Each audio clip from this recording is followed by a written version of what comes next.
یہ روم کے تازہ مناظر ہیں۔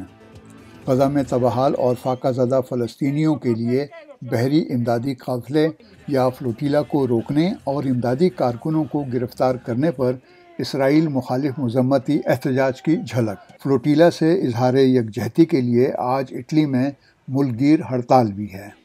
مظاہروں کا یہ سلسلہ جمعرات کو شروع ہوا۔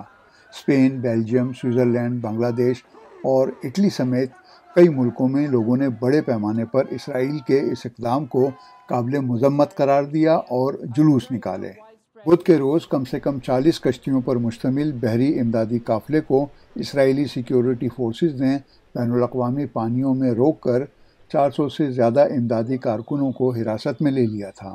کارکنوں کا تعلق مختلف ملکوں سے ہے، جن میں کئی اہم شخصیات بھی شامل ہیں۔ اسرائیل کا دعویٰ ہے کہ فلوٹیلا میں برائے نام امدادی سامان تھا اور اس کا مقصد دکھاوا اور اشتعال انگیزی تھا۔ گلوبل سمود فلوٹیلا نے اسرائیلی اقدام کو نہتے امدادی کارکنوں پر غیر قانونی حملہ قرار دیا ہے اور تمام ملکوں اور بین الاقوامی اداروں سے اپیل کی ہے کہ وہ کارکنوں کی سلامتی اور رہائی کے لیے آواز اٹھائیں۔ عمر آفریدی، BBC نیوز۔